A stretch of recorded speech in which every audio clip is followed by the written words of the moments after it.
Yes, people, what's good and welcome back to the channel, guys. So last video for 2023, guys, and yeah, it's been an amazing year with the TMC Reef Habitat 60.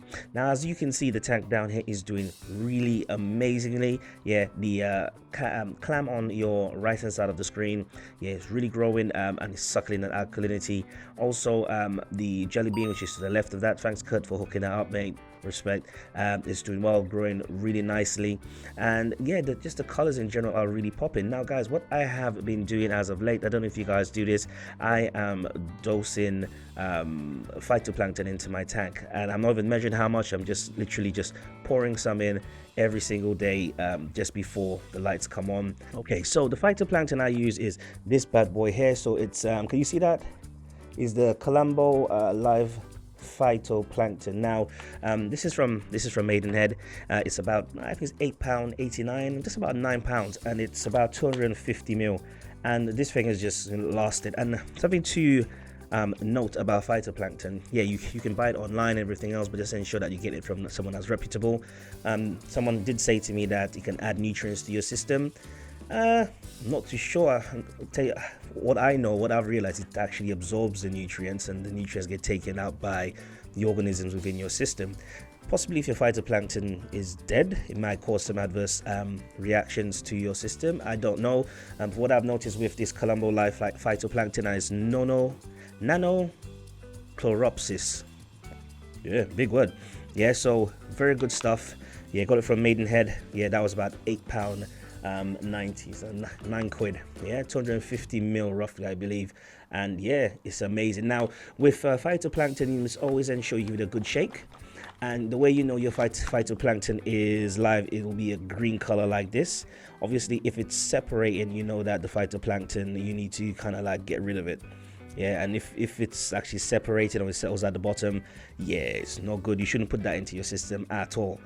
Right, so let's talk about temperature. So there's a couple of things I want to touch on when it comes to temperature. So if you are running an Apex or some form of monitoring system for your tank, where you can basically turn on and off a heater for your system, yeah, you're blessed, because like that is such a relief, because this thing can actually monitor and then ensure that your temperature remains within a certain parameters or certain range. So okay, so with my system, what I do is, and I want to talk about the summer. So for the summer, I do have a bank of 4 fans from D&D, and that switches on from about 26.3. So that'll come on when my display temperature gets about 26.3 from my display probe for the Apex, and that will stay on until the temperature for the display goes down to 25.3, yeah, which is like within a degree. Okay, once it's gone into a degree, it will turn off and the heater will not turn on. My heater comes on at 25 degrees. Yeah, so I don't really use my heater during the summer months. I'm really reliant on the ambient temperature, because this is only a 150 liter tank.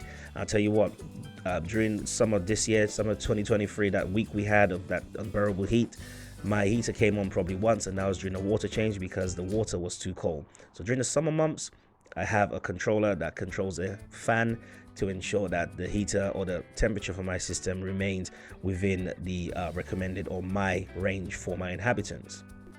Right, so let's talk about lighting now. So what I've read and what I've spoken to people that have been in this hobby for quite a while, the consensus is that corals can only utilize a certain amount of usable radiation for a certain amount of time. Now that time, or that period, peak photosynthesis period, seems to be around 4 to 5 hours for what I've been reading roughly. So within my system, I ensure that my HXOs, my supplemental lighting, come on for those 4.5 hours, and then they go off. So my lights, my G4 Pros, will come on about 9 a.m. and they'll come on through blues, and they'll slowly ramp up until they get to that peak photosynthesis period of about 300, 320, 330 par roughly by themselves. Then around 10:30, 11 o'clock, my HXOs kick in, and then it will bring that supplemental light into around 370, and it will stay there for about 4.5 hours at that level, so the corals can get all that good power and good lighting, and the tank can just get everything, especially with the LPS on the sandbed. The clam in particular can get all the lighting it needs to do its thing with the color pigmentations and the wavelengths, all of that good stuff. Then around 3 o'clock, 3:30, my HXOs go off. And then my lights start tapering down into like the night cycle. So when I say night cycle, I mean like it's going off. So once the HXOs goes off, then my power or the intensity starts dipping off into blues, and around 5:30 my lights will be off. Everything will be off. So it's very important with lighting, guys, to ensure that your tank receives the right light for the right amount of time at the right power levels. So let's talk about flow for a little bit. Yeah, so it's very important that our flow evolves with the pace at which our aquarium grows. So what I mean by that, you put coral into your system, you'll have fish, and the bigger things get, the more restricted your flow will become. So this started off as a couple of frags on my custom aquascape. As you can see, over the years, this aquascape has gotten quite filled out with the SPS on this. So the position of my MP10s had to change. The amount of flow I was given, it went from 35%. Now my MP10s are at 55% each, yeah, on Reef crest. That still wasn't enough because certain corals weren't getting enough flow, and I'm still suffering with flow at the moment, which I'll tell you about in a little while. But what I had to do, I had to get two Nero free pumps to put on the back wall of this aquarium so that I can have flow from the back as well, colliding with the flow from left to right with my Neros, creating chaotic flow within the system.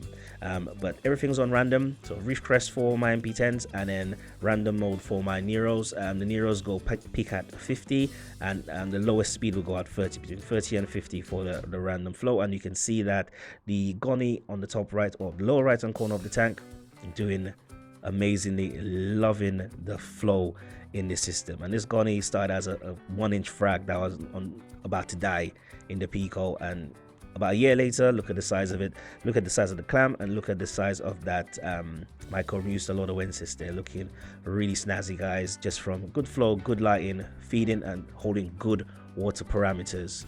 Right, guys, so in a nutshell, that's what I do. That's what I recommend to people do when they're trying to reef and that. And there's loads of information out there how to do this hobby or how to be successful at this hobby. But notice your system is unique to you and the way you run your system.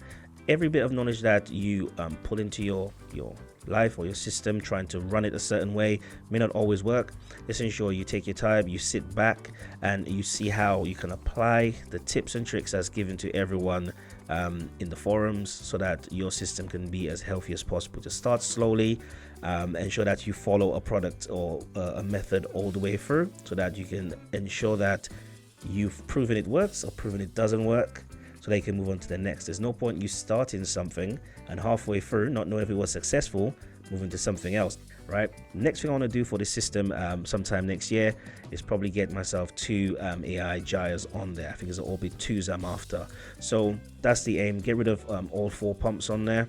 Just have the 2 gyres on the system running, so I've got less outlets being utilized and there's more chaotic flow for the system. So guys, this is Narav HC Aquatic Reefing. Don't forget to like, share, subscribe, guys. I'll see you next time.